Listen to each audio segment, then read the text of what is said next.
Welcome to another session of easy notes. तो आज हम मोशन चैप्टर के कुछ बेहतरीन टॉपिक्स करने वाले हैं। और वो टॉपिक्स कौन से होने वाले हैं?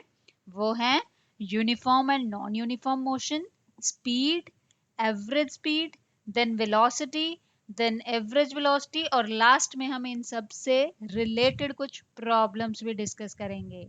ठीक है, तो लेट्स स्टार्ट।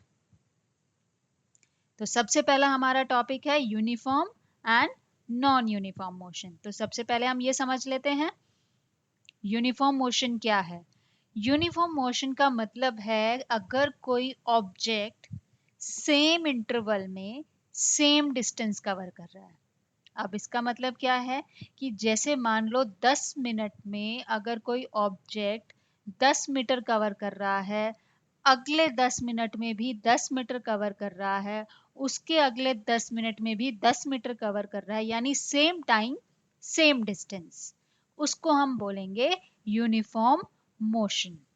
ठीक है, अब इसका ग्राफ कैसा होता है? जब भी यूनिफॉर्म मोशन होगी यानी सेम डिस्टेंस है सेम टाइम है, तो उसका ग्राफ जो आएगा वो स्ट्रेट लाइन आएगा।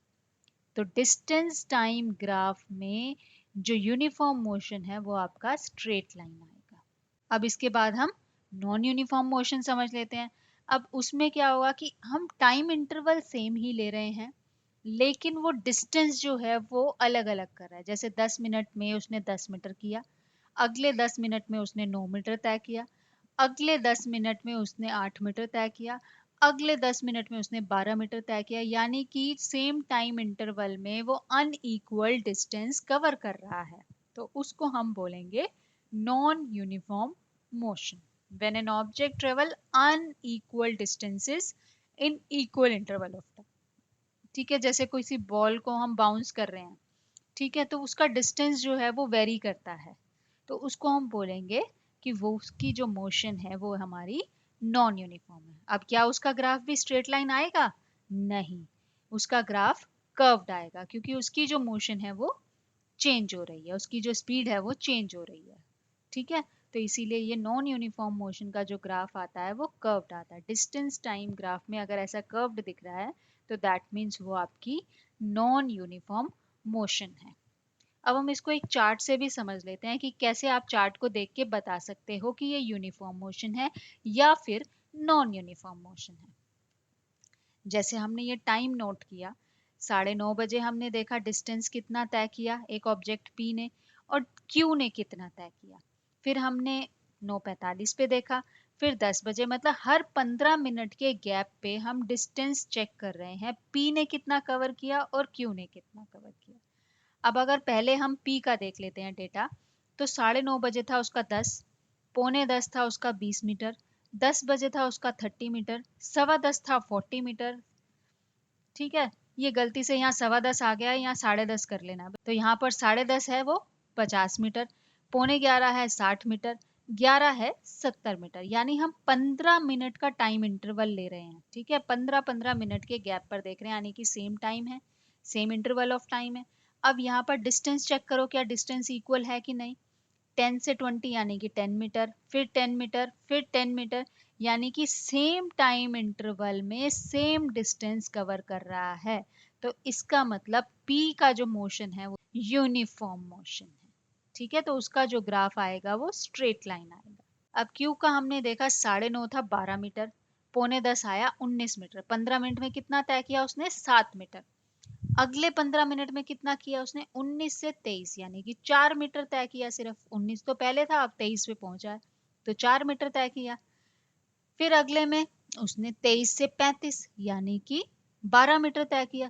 तो यहाँ पर अनइक्वल डिस्टेंसेस आ रहा है हर इंटरवल में। ठीक है, हर 15 मिनट में उसका जो डिस्टेंस है वो अलग आ रहा है। तो इसका मतलब ये कैसी मोशन है? ये नॉन यूनिफॉर्म मोशन है। तो टॉपिक हो गया अच्छे से क्लियर। ठीक है, तो नेक्स्ट टॉपिक है हमारा स्पीड। अब स्पीड क्या होती है ये तो आप बचपन से ही पढ़ते आ रहे हो। जैसे आप कहीं बाहर घूमने जाते हो और आगे रोड खाली पड़ी है, तो आप अपने पेरेंट्स को बोलते होंगे कि पापा स्पीड बढ़ाओ, हमें जल्दी पहुंचना है। ठीक है, तो यानी कि आपकी गाड़ी कितने टाइम में कितना डिस्टेंस कवर कर रही है उसको हम बोलते हैं उसकी स्पीड, कि उस गाड़ी की स्पीड क्या है। अगर उसकी स्पीड ज़्यादा है तो यानी कि आपकी गाड़ी जो है वो डिस्टेंस जल्दी कवर कर लेगी, अगर कम है तो आप उसी डिस्टेंस में टाइम ज़्यादा लगा दोगे। ठीक है, तो अब हम इसी के बारे में पढ़ते हैं। तो सबसे पहले इसकी डेफिनेशन क्या है? It is defined as the distance travelled by an object per unit time, यानी डिस्टेंस कितना ट्रेवल किया पर यूनिट टाइम। और क्योंकि ऊपर है डिस्टेंस, डिस्टेंस होता है मीटर में, पर यूनिट टाइम, टाइम होता है सेकंड में, तो मीटर पर सेकंड, तो इसकी एसआई यूनिट क्या हो जाएगी? मीटर पर सेकंड। नेक्स्ट पॉइंट है it is a scalar quantity. Scalar quantity क्या है? जो कि सिर्फ मैग्नीट्यूड पे डिपेंड करती है, डायरेक्शन पर नहीं करती। इसको हमने डिटेल में डिस्कस किया था इसके पार्ट 1 में, मोशन चैप्टर के पार्ट 1 में। अगर आपको वो समझना है तो आप उस वीडियो पर जाकर देख सकते हैं। नेक्स्ट पॉइंट है इट इज ऑलवेज पॉजिटिव। जैसा कि स्केलर क्वांटिटी में अक्सर होता है कि वो हमेशा पॉजिटिव होती है, वो कभी नेगेटिव नहीं हो सकती, न जीरो भी नहीं हो सकती। अगर स्पीड जीरो है तो इसका मतलब तो है कि body is not moving, body तो रेस्ट पर है वहां पर। ठीक है, तो हमेशा जो स्पीड होगी वो पॉजिटिव होगी, वो नेगेटिव नहीं हो सकती। क्योंकि हम ऐसे तो नहीं बोलेंगे ना कि कोई कार जो है वो -10 की स्पीड से चल रही है, ऐसा हो सकता है? तो स्पीड जो होगी वो हमेशा पॉजिटिव होगी, वो कभी भी नेगेटिव नहीं हो सकती। अब इसका फॉर्मूला क्या है? जैसा हमने इसकी डेफिनेशन से देखा, डिस्टेंस ट्रेवल्ड पर यूनिट टाइम, यानी डिस्टेंस बाय टाइम। इस फॉर्मूले में अब हमारे पास 3 वेरिएबल हैं, स्पीड, डिस्टेंस, टाइम। तो इसको हमने एक ट्राइंगल में बना लिया।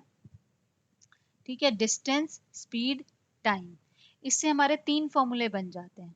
अगर मान लो हमने डिस्टेंस निकालना है तो ये दोनों s और t जो है वो दोनों है, यानी कि ये इनटू हो जाएंगे, स्पीड इनटू टाइम। अगर इसी में हमने टाइम निकालना है तो टाइम का फॉर्मूला क्या हो जाएगा? डिस्टेंस अपॉन स्पीड, तो वो हो जाएगा फॉर्मूला डिस्टेंस अपॉन स्पीड। अब इसी ट्राइंगल से हम स्पीड भी निकाल सकते हैं, तो स्पीड का फॉर्मूला क्या हो जाएगा? Distance upon time.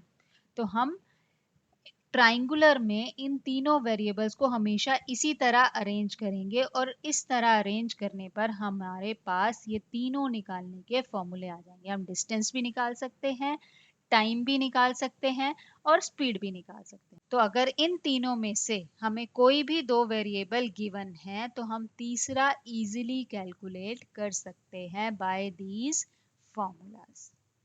ठीक है, तो यहाँ तक क्लियर हो गया। अब इसका नेक्स्ट पॉइंट क्या है? If an object is moving with uniform motion. ठीक है, यूनिफॉर्म मोशन मतलब अगर वो कांस्टेंट स्पीड से चल रहा है then it would have a constant speed throughout the journey. ये तो सेम बात हो गई कि उसकी जो थ्रू आउट द जर्नी जो उसकी स्पीड है वो कांस्टेंट होगी। हम स्पीड को कैसे चेंज कर सकते हैं? या तो स्पीड को बढ़ाकर या फिर उसको घटाकर। इसके 2 ही तरीके हैं स्पीड को चेंज करने के, या तो हम उसकी स्पीड को इंक्रीज कर सकते हैं या फिर हम उसकी स्पीड को डिक्रीज कर सकते हैं। ठीक है, अब हमारा पास एक बहुत ही इंपॉर्टेंट टॉपिक आता है स्पीड से रिलेटेड, वो है एवरेज स्पीड। जैसे हमने एक कोई सफर तय किया और हमारी स्पीड जो है हर थोड़ी थोड़ी देर में चेंज हो रही है, लेकिन हमसे कोई पूछता है बाद में कि आपके पूरे सफर में जो स्पीड थी, आपकी एवरेज स्पीड वो क्या रही? क्योंकि हम किसी एक पॉइंट की तो बता नहीं सकते कि हमारी इस पॉइंट पे इतनी स्पीड थी, इस पॉइंट पे इतनी स्पीड थी, तो हमें वहां पर एवरेज स्पीड निकालनी पड़ती है कि जब हमारी गाड़ी पूरी जर्नी में नॉन यूनिफॉर्म मोशन से चल रही है, यानी कि उसकी स्पीड अगर वेरी कर रही है, तो उस केस में हम एवरेज स्पीड निकालते हैं कि थ्रू आउट द जर्नी हमारी एवरेज स्पीड क्या रही। ठीक है, तो अब एवरेज स्पीड क्या होती है? और मोस्टली यही रहता है कि किसी भी ऑब्जेक्ट की जो मोशन होती है वो नॉन यूनिफॉर्म होती है। यूनिफॉर्म तो मुश्किल ही देखने को मिलेगी कि हमारी कांस्टेंट एक ही स्पीड पर गाड़ी चलती रहे, ऐसा पॉसिबल ही नहीं है। तो इसीलिए हम वहां पर क्या निकालते हैं? एवरेज स्पीड निकालते हैं, क्योंकि मोशन जो थी वो नॉन यूनिफॉर्म थी। हम किसी भी एक पॉइंट की स्पीड किसी को नहीं बता सकते। ठीक है, तो if the motion of the object is non uniform then we calculate the average speed to signify the rate of motion for that object for the entire journey, कि पूरी जर्नी में उसकी स्पीड कैसी रही, उसकी एवरेज स्पीड कैसी रही। तो हम वहां पर एवरेज स्पीड निकालते हैं। ठीक है, अब एवरेज स्पीड निकालते कैसे हैं, उसका फॉर्मूला क्या है? तो एवरेज स्पीड का फॉर्मूला है total distance travelled divided by total time taken. मतलब जितना भी हमने सफर तय किया उसका टोटल डिस्टेंस कितना था और हमने उस जर्नी को तय करने में कितना टाइम लगाया। मान लो अगर डिस्टेंस था 200 किलोमीटर टोटल डिस्टेंस और हमने उसको कवर किया 4 घंटे में, तो ये क्या हो जाएगा 200 किलोमीटर डिवाइड बाय 4 आवर।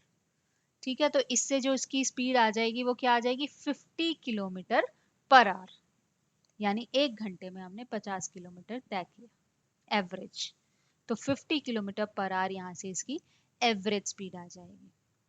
ठीक है, और इस एवरेज स्पीड पर बहुत ही न्यूमेरिकल्स आते हैं और आपको ये टॉपिक्स बहुत ही अच्छे से प्रिपेयर करने हैं। चलें कुछ देख लें इसके प्रॉब्लम।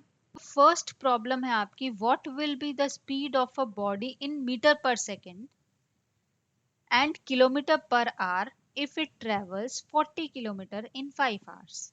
ठीक है, अब हमें डिस्टेंस दिया हुआ है 40 किलोमीटर, टाइम दिया हुआ है 5 आवर्स। तो सबसे पहले तो हम स्पीड निकाल लेंगे। स्पीड का फॉर्मूला क्या होता है, डिस्टेंस अपॉन टाइम। ठीक है, तो डिस्टेंस कितना है 40, टाइम है 5 आवर, हमने कैलकुलेट किया स्पीड कितनी आ गई 8 किलोमीटर पर आवर। ये हमारी स्पीड आ गई किलोमीटर पर आवर में। लेकिन अब क्वेश्चन क्या कह रहा है कि हमें मीटर पर सेकंड में भी निकालना है। दैट मीन्स हमको इस किलोमीटर पर आवर को चेंज करना है मीटर पर सेकंड में। तो वो कैसे चेंज करेंगे, सबसे पहले किलोमीटर को मीटर में कन्वर्ट करेंगे, तो ये आ जाएगा 8 इंटू 1000, यानी कि 8000 मीटर आ गया। नीचे क्या है 1 आवर, 1 आवर को हम कन्वर्ट करेंगे सेकेंड्स में, तो 1 आवर को पहले मिनट में किया इंटू 60, मिनट टू सेकेंड किया इंटू 60, तो ये आ गया 3600 सेकेंड्स। तो ये अब हमारे पास मीटर्स में डिस्टेंस आ गया, ये सेकेंड्स में टाइम आ गया। अब हम इसको डिवाइड कर देंगे, तो 8000 मीटर डिवाइडेड बाय 3600 सेकेंड, तो ये आ गया 2.22 मीटर पर सेकेंड। तो जिस ऑब्जेक्ट की स्पीड किलोमीटर पर आवर में 8 थी वही हमारी 2.22 मीटर पर सेकेंड है। तो मीटर पर सेकेंड में उसकी क्या वैल्यू है 2.22। तो ये कन्वर्जन्स आपको अच्छे से आने चाहिए। हमें कई बार होता है डिस्टेंस किलोमीटर में दिया है, टाइम हमें सेकंड में दिया होता है, तो कोई एक चीज हमको कन्वर्ट करनी पड़ती है। या तो हम स्पीड निकालते हैं किलोमीटर पर आवर में या फिर हम निकालते हैं मीटर पर सेकंड में। ठीक है, तो हम उसके अकॉर्डिंग प्रॉब्लम्स में जो भी हमें यूनिट्स दी हुई हैं उसके हम कन्वर्जन्स करते हैं। क्लियर है यहाँ तक? अब हम नेक्स्ट प्रॉब्लम देखते हैं।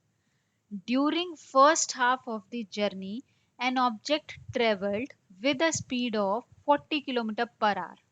कि पहले हाफ में जो ऑब्जेक्ट चलता है वो इस स्पीड से चलता है 40 किलोमीटर पर आवर से, and in the next half it travels with a speed of 20 kilometre per our, और अगले हाफ में उसकी स्पीड कितनी हो जाती है 20 किलोमीटर पर आवर।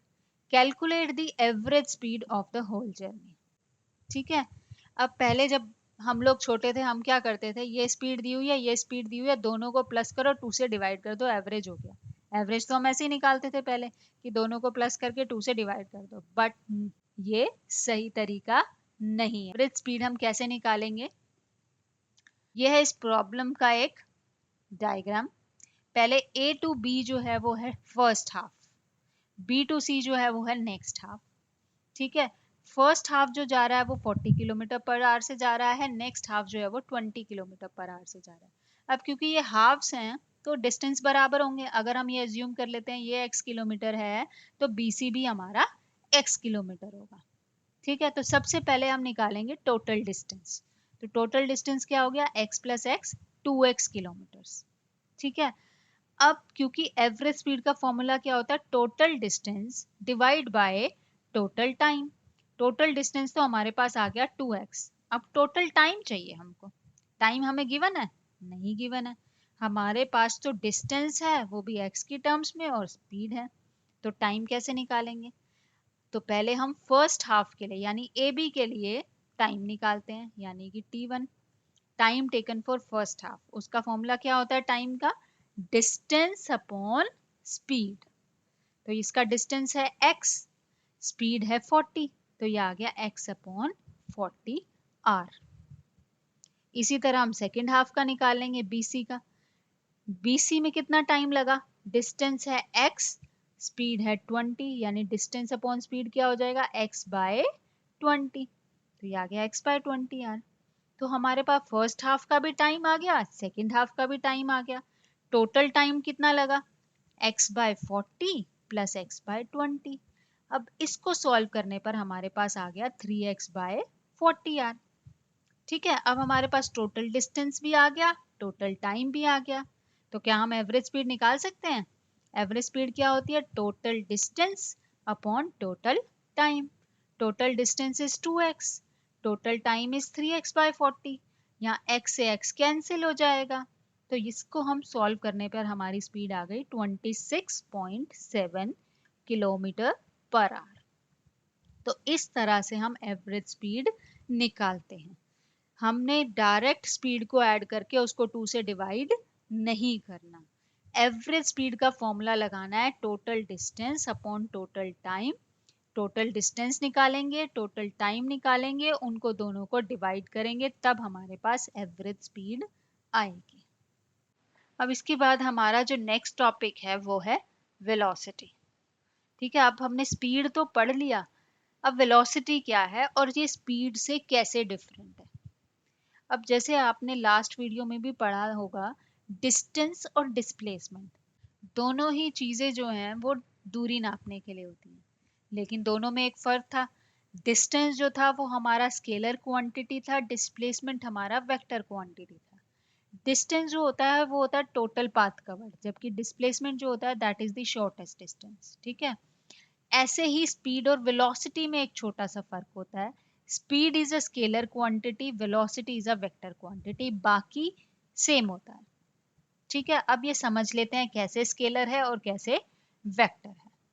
इसका भी सेम ही है, it is defined as speed of object in a particular direction. अब ये एक पर्टिकुलर डायरेक्शन यहाँ पे लिखा हुआ आ गया, यानी ये डायरेक्शन डिपेंडेंट है, और जो चीज डायरेक्शन पर डिपेंड करती है वो क्या होती है, वेक्टर क्वांटिटी होती है। ठीक है, इसीलिए ये क्या है, it is a vector quantity. अब अगर वेलोसिटी की वैल्यू चेंज हो रही है, वो कब हो सकती है, या तो उसका मैग्नीट्यूड चेंज हो रहा हो, कि जैसे 40 से 50 किलोमीटर पर आवर हो गया तो वैल्यू चेंज हो गई, या फिर इसकी डायरेक्शन चेंज हो रही हो, पहले थी +40 किलोमीटर पर आवर, अब हो गई -40 किलोमीटर पर आवर, तो दोनों चेंज हो गई। तो यानी कि जो वेलोसिटी है वो मैग्नीट्यूड पे भी डिपेंड करती है और डायरेक्शन पर भी डिपेंड करती है। तो दोनों में से कोई एक भी चीज अगर चेंज हो जाती है तो वेलोसिटी भी चेंज हो जाएगी। अगर किसी गाड़ी ने डायरेक्शन बदल ली, यानी कि वो सीधा चल रही थी अब लेफ्ट मुड़ गई, तो वहां पर वेलोसिटी चेंज हो जाएगी। हालांकि चाहे वो 80 किलोमीटर पर आवर से चल रही हो कॉन्स्टेंटली, लेकिन पहले वो जा रही थी 80 किलोमीटर पर आवर स्ट्रेट, लेकिन अगर वो लेफ्ट हो गई तो हम उसकी डायरेक्शन लिखेंगे 80 किलोमीटर पर आवर वेस्ट। अब हम वेस्ट में चले गए तो उसकी क्योंकि डायरेक्शन चेंज हो गई तो दैट मीन्स वो उसकी वेलोसिटी भी चेंज हो गई है। अब नेक्स्ट है उसकी एसआई यूनिट। एसआई यूनिट तो उसकी सेम रहेगी जो कि स्पीड की थी, वो क्या थी, मीटर पर सेकेंड।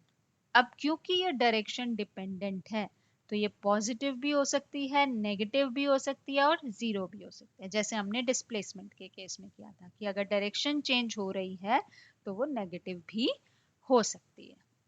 ठीक है, अब जैसे हम स्पीड को चेंज कर सकते हैं बाय 2 मेथड, या तो हम स्पीड को इंक्रीज करें या स्पीड को डिक्रीज करें, दो ही केस में स्पीड चेंज हो सकती है। लेकिन वेलोसिटी हमारी 3 तरीके से चेंज हो सकती है, या तो स्पीड को इंक्रीज करें या डिक्रीज करें स्पीड को, और third one by changing the direction. ठीक है, तो इसके 3 पॉइंट हैं, by increasing the speed, by decreasing the speed and by changing the direction. तो इन तीनों में से अगर कोई भी एक चीज चेंज हो जाती है तो वहां पर वेलोसिटी चेंज हो जाएगी। क्लियर है यहाँ तक? अब इसका भी फॉर्मूला तो वही रहता है, जैसे स्पीड का फॉर्मूला है डिस्टेंस पर यूनिट टाइम, यहाँ पर डिस्टेंस की जगह हम क्या लेते हैं, डिस्प्लेसमेंट, क्योंकि ये वेक्टर क्वांटिटी है तो यहाँ पर हम क्या लेंगे, डिस्प्लेसमेंट। तो वेलोसिटी के फॉर्मूले में डिस्टेंस की जगह डिस्प्लेसमेंट आता है। ये एक छोटा सा बेसिक डिफरेंस है स्पीड और वेलोसिटी में। ठीक है, अब मैं आपको एक ही पिक्चर से समझा देती हूँ। यहाँ पर हम देख रहे हैं कि गाड़ी किस स्पीड से चल रही है। हम सिंपल लिख रहे हैं car is travelling at a speed of 20 metre per second. अगर मैं यहाँ पर वेलोसिटी देखनी तो हम वो एक डायरेक्शन में देख रहे होंगे। तो car is travelling at a speed of 20 metre per second east, हमने यहाँ ईस्ट लिख दिया है, यानी कि हमने डायरेक्शन वहां पर स्पेसिफाई कर दिया। तो यहाँ पर ये जो दिया है 20 मीटर पर सेकेंड ईस्ट, ये उसकी वेलोसिटी है। यहाँ पर खाली 20 मीटर पर सेकेंड दिया है, तो ये उसकी स्पीड है। तो स्पीड और वेलोसिटी में इतना सा ही डिफरेंस है। ठीक है, अब जैसे हमने एवरेज स्पीड किया था, ऐसे एवरेज वेलोसिटी भी होगी। ठीक है, अब उसका फॉर्मूला क्या है? जैसे मैंने कहा था, किसी भी ऑब्जेक्ट में जो हमारे डेली लाइफ के जो एग्जाम्पल्स हैं, जो हमारे रियल लाइफ के एग्जाम्पल्स हैं, वहां पर यूनिफॉर्म मोशन जो है वो नहीं पॉसिबल। मतलब अगर हम क्लॉक वगैरह की देखें तो वो यूनिफॉर्म मोशन है कि जो सुई घूम रही है। बट अगर मैं किसी गाड़ी की बात करूं, किसी ट्रेन की बात करूं, किसी ऐसे ऑब्जेक्ट की जो हम रोड पर मूव कर रहे हैं, उनमें यूनिफॉर्म मोशन पॉसिबल नहीं है। ठीक है, लेकिन अगर यूनिफॉर्म मोशन है तो वहां पे हम अगर एवरेज निकालते हैं तो हम सारी टर्म्स को प्लस कर देंगे divide by number of terms. जो हम बेसिक फॉर्मूला लगाते हैं एवरेज निकालने का, sum of terms divided by number of terms. तो वहां पर एवरेज वेलोसिटी का फॉर्मूला भी हो जाएगा initial velocity plus final velocity divide by 2, कि हमें दो वेलोसिटी दी हुई है, हमने दोनों को प्लस किया और उसको 2 से डिवाइड कर दिया। लेकिन नॉन यूनिफॉर्म मोशन के केस में हम क्या फॉर्मूला लगाएंगे? Total displacement upon total time. जैसे हमने एवरेज स्पीड का लगाया था total distance upon total time, या डिस्टेंस की जगह डिस्प्लेसमेंट आ गया, तो total displacement upon total time. तो हर जगह वेलोसिटी के फॉर्मूले में डिस्टेंस की जगह डिस्प्लेसमेंट यूज करना है हमको, बाकी सब डिट्टो सेम है। ठीक है, तो चलें आगे, अब इसके कुछ न्यूमेरिकल्स कर लेते हैं। उसके बाद तो आप ऐसे प्रो हो जाओगे इस टॉपिक में कि आप कहोगे कि कोई भी प्रॉब्लम दे दो हम फटाफट से सॉल्व कर लेते हैं। अब हमारा फर्स्ट प्रॉब्लम है, a train travels 20 kilometre in first hour, 40 kilometre in second hour and 30 kilometre in third hour. Calculate the average speed of the train.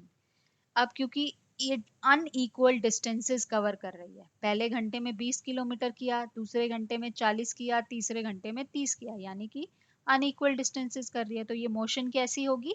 Non uniform motion होगी। अब नॉन यूनिफॉर्म मोशन के case में हमें क्या निकालनी है? Average speed. वहां पे उसका फॉर्मूला क्या हो जाता है? Total distance upon total time. ठीक है, तो सबसे पहले हम टोटल डिस्टेंस निकालेंगे। टोटल डिस्टेंस कितना हुआ? 20 प्लस 40 प्लस 30, तो ये टोटल करके आ गया हमारा 90 किलोमीटर।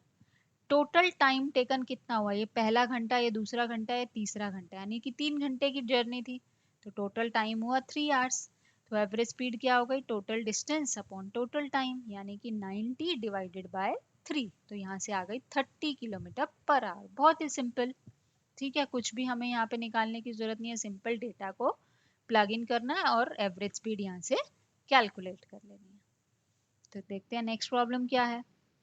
नेक्स्ट प्रॉब्लम में वो कह रहा है between points A and B the average speed of a car is 30 metre per second.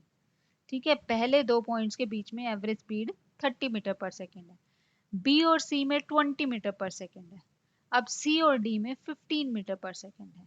तो calculate the average speed between A and D, यानी इनिशियल और फाइनल पॉइंट में अब निकालनी है कि एवरेज स्पीड क्या होगी अगर टाइम टेकन जो है इन द स्टेटेड सेक्शन, यानी ए टू बी में जितना टाइम लगा वो है 20 सेकेंड, बी टू सी जाने में लगा 10 सेकेंड, सी टू डी जाने में लगा 5 सेकेंड।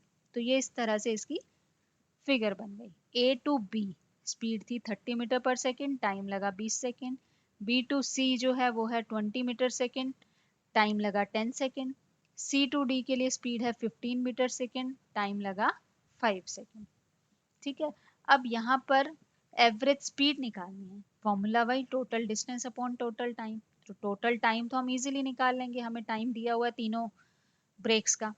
लेकिन टोटल डिस्टेंस कैसे निकालें? डिस्टेंस तो हमें गिवन नहीं है, तो सबसे पहले हम हर एक पार्ट का डिस्टेंस निकालेंगे। फर्स्ट पार्ट का डिस्टेंस कितना ट्रेवल किया, ए टू बी कितना डिस्टेंस था, बी टू सी कितना था, सी टू डी कितना था। तो डिस्टेंस का फॉर्मूला क्या होता है, स्पीड इनटू टाइम। तो स्पीड भी हमें गिवन है, टाइम भी गिवन है, तो हम डिस्टेंस कैलकुलेट कर सकते हैं। तो सबसे पहले distance travel from A to B जो कि हो गया d1, वो होता है स्पीड इनटू टाइम, यानी कि 30 इंटू 20, वो आ गया 600 मीटर। बी टू सी को हमने ले लिया d2, वो भी स्पीड इनटू टाइम यानी 20 इंटू 10 यानी 200 मीटर। ऐसे ही हम सी टू डी का निकाल लेंगे, 15 इंटू 5 यानी कि 75 मीटर। अब हमें तीनों पार्ट्स का डिस्टेंस आ गया, तो हम टोटल डिस्टेंस निकाल लेंगे, d1 plus d2 plus d3, इन तीनों को ऐड किया, हमारे पास आ गया 875 मीटर्स। तो टोटल डिस्टेंस यहाँ से आ गया। अब है टोटल टाइम। टोटल टाइम क्या है, t1 plus t2 plus t3, वो क्या है 20 second plus 10 second plus 5 second, simple, वो आ गया 35 सेकेंड। अब हमारे पास टोटल डिस्टेंस भी आ गया, टोटल टाइम भी आ गया। अब निकाल सकते हैं average speed. Very good. Average speed क्या होता है, total distance upon total time, यानी कि 875 मीटर्स डिवाइड बाय 35 सेकेंड। यहाँ से हमारी स्पीड आ गई 25 मीटर पर सेकेंड। तो इस तरह से हमने एवरेज स्पीड निकाल ली, बहुत ही सिंपल। ठीक है, तो इस तरह से जब भी हमें डिस्टेंस नहीं दिया हो या कोई भी एक वेरिएबल नहीं दिया हो, तो हम पहले उसको कैलकुलेट कर लेंगे और फिर हम उसको ऐड करके फॉर्मूले में पुट कर देंगे। ठीक है, तो चले नेक्स्ट प्रॉब्लम पर।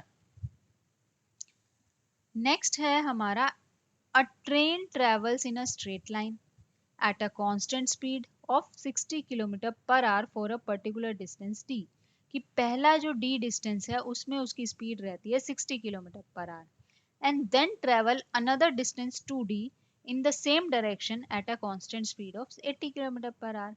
अब उसके बाद वो 2d डिस्टेंस कवर करती है, वो किस स्पीड से करती है, 80 किलोमीटर पर आवर की स्पीड से। तो अब हमें एवरेज स्पीड निकालनी है।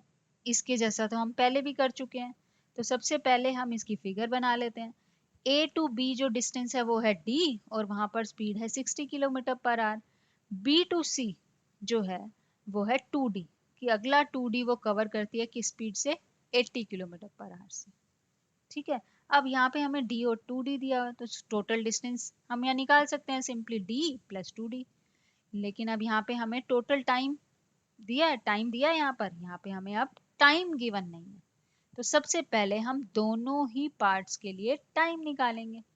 टाइम का फॉर्मूला क्या होता है, डिस्टेंस अपॉन स्पीड, यानी d बाय 60, और इसका हो जाएगा 2d बाय 80। दोनों का टाइम आ गया, t1 आ गया, t2 आ गया, दोनों को ऐड करके टोटल टाइम आ जाएगा। ठीक है, तो यही हमने किया। Total distance is d plus 2d 3d। Time निकाला पहले हमने a टू b का d by 60, b to c का 2d बाय 80। अब total time t1 plus t2, यानी इन दोनों को हमने ऐड कर दिया। ऐड करने पर हमारा आ गया d बाय 24।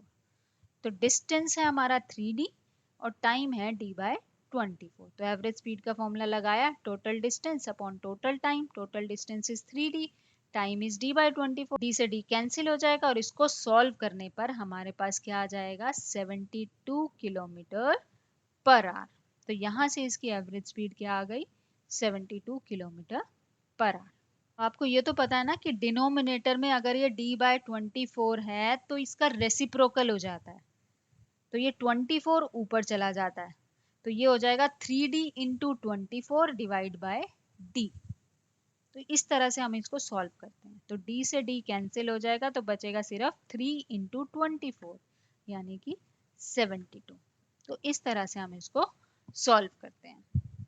ठीक है, तो अब हमारा नेक्स्ट प्रॉब्लम क्या है। नेक्स्ट प्रॉब्लम है, a truck driver drives 20 kilometre down the road in 5 minutes. ठीक है, एक ट्रक ड्राइवर 5 मिनट में 20 किलोमीटर रोड पे चलता है। अब वो रिवर्स कर लेता है अपनी डायरेक्शन को, कि अगर वो पहले फॉरवर्ड डायरेक्शन में जा रहा था, अब रिवर्स कर लेता है अपनी डायरेक्शन को, और फिर वो 12 किलोमीटर ड्राइव करता है इन 3 मिनट। 3 मिनट में वो उल्टा चलता है 12 किलोमीटर। अब उसकी एवरेज वेलोसिटी क्या होगी, इसका पहले डायग्राम बना लो। पहले वो गया ए टू बी, ठीक है, जो कि था 20 किलोमीटर इन फॉरवर्ड डायरेक्शन, जिसमें उसने 5 मिनट लगाए। अब बी से उसने अपनी डायरेक्शन रिवर्स कर लिया, वो उल्टा आना शुरू हो गया वापस ए की तरफ। तो उसने 12 किलोमीटर तय किया और वो पहुंचा पॉइंट सी पर, जो कि उसने 3 मिनट में कवर किया। ठीक है, अब क्योंकि यहाँ पर एवरेज वेलोसिटी निकालनी है, एवरेज वेलोसिटी का फॉर्मूला क्या होता है, डिस्प्लेसमेंट अपॉन में टोटल टाइम। तो यहाँ पर डिस्प्लेसमेंट लेंगे हम, डिस्टेंस नहीं लेंगे।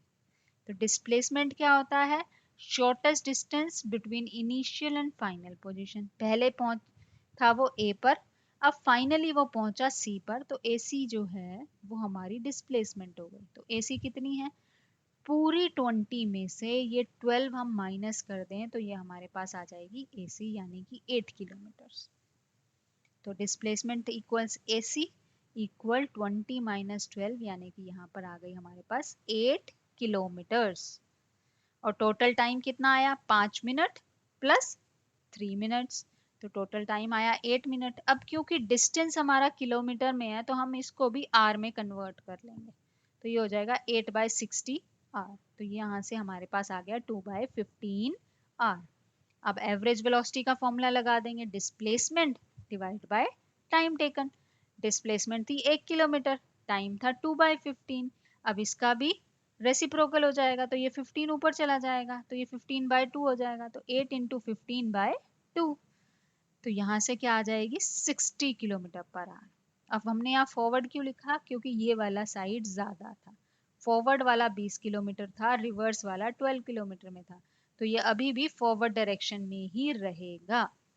तो यहाँ पर वेलोसिटी में हमें डायरेक्शन लिखनी जरूरी होती है, तो इसीलिए हम यहाँ लिखेंगे average velocity is 60 kilometre per our forward. ठीक है, तो जब भी वेलोसिटी निकालनी हो तो सबसे पहले हमें डिस्प्लेसमेंट यूज करनी है हर जगह जहां पर भी डिस्टेंस होगा, और दूसरा हमें उसकी डायरेक्शंस भी देखनी भी है और लिखनी भी है। ठीक है, तो चलते हैं नेक्स्ट प्रॉब्लम पर।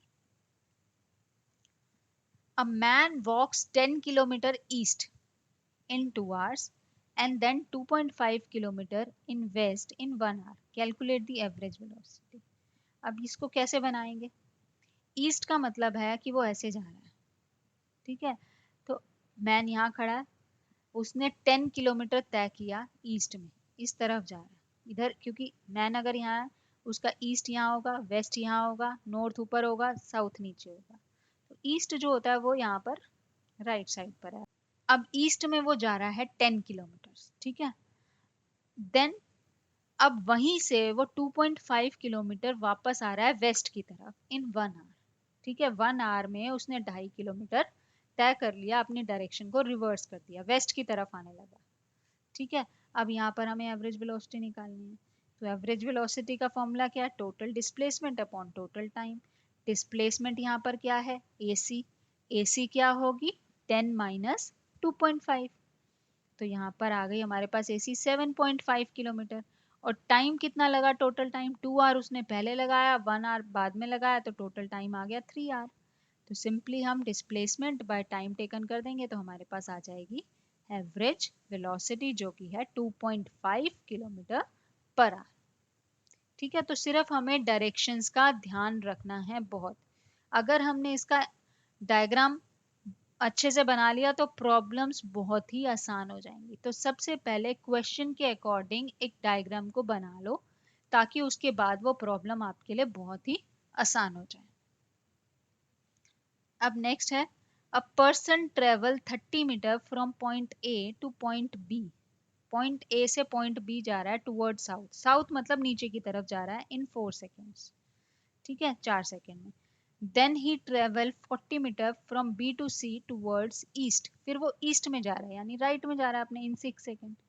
तो इसका कैसे होगा, ए टू बी साउथ में जा रहा है यानी नीचे की तरफ जा रहा है इन 4 सेकेंड, जो कि है 30 मीटर।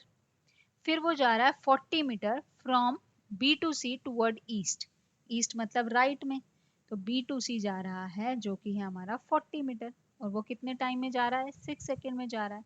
तो एवरेज स्पीड भी निकालनी है और एवरेज वेलोसिटी भी निकालनी है। तो सबसे पहले एवरेज स्पीड निकालते हैं। तो एवरेज स्पीड का फॉर्मूला क्या है, total distance upon total time. Total distance कितना है, 30 मीटर ये, 40 मीटर ये, टोटल कितना तय किया उसने 70 मीटर।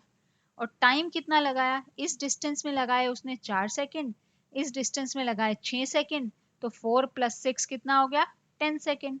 तो टोटल डिस्टेंस भी आ गया, टोटल टाइम भी आ गया, दोनों को डिवाइड कर दिया तो हमारे पास आ गया 7 मीटर पर सेकेंड।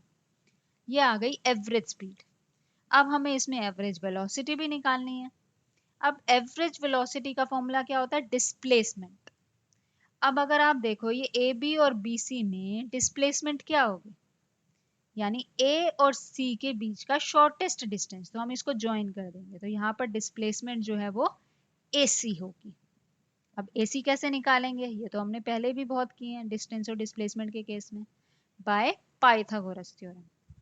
तो A C square equal A B square plus B C square. A B मतलब 30, तो 30 का स्क्वायर प्लस 40 का स्क्वायर। 30 का स्क्वायर इज 900, तो ये गलती से यहाँ पर 9000 आ गया, इसको हम जरा ठीक कर लेते हैं। ठीक है, तो यहाँ पर ये 900 होगा, प्लस 40 का स्क्वायर इज 1600, तो 900 प्लस 1600 कितना हो जाएगा 2500। तो यहाँ से AC जो आ जाएगी वो हमारे पास आ जाएगी 50 मीटर्स। ठीक है, तो हमारे पास डिस्प्लेसमेंट आ गई, टाइम तो था ही 10 सेकेंड्स टोटल टाइम, तो displacement is 50 metre divided by total time is 10 second, तो आ गया 5 मीटर पर सेकेंड। अब क्योंकि ये एवरेज वेलोसिटी है तो हमें यहाँ पर डायरेक्शन भी मेंशन करनी पड़ेगी। तो ये था साउथ, ये था ईस्ट। अब यहाँ से इसकी क्या डायरेक्शन हो गई, ए से इनिशियल पॉइंट से इसकी क्या डायरेक्शन हो गई, नीचे चले गए तो साउथ में चले गए, इधर आ गए तो ईस्ट में आ गए, तो इसकी डायरेक्शन हो गई साउथ ईस्ट। तो इसीलिए हमने यहाँ से क्या लिखा, टूवर्ड्स साउथ ईस्ट। ठीक है, तो वेलोसिटी में हमें डायरेक्शन को जरूर मेंशन करना है, अगर हमने कोई भी मौका नहीं छोड़ना मार्क्स डिडक्ट करवाने का। ठीक है, तो आपने उसको मेंशन करना ही करना है। ठीक है, तो आज के लिए इतना ही था, जिसमें हमने स्पीड और वेलोसिटी कवर किया और उसके न्यूमेरिकल्स भी कवर कर लिए हैं। तो अब मिलते हैं एक नई वीडियो में नई टॉपिक के साथ, तब तक के लिए bye, take care, thank you for watching.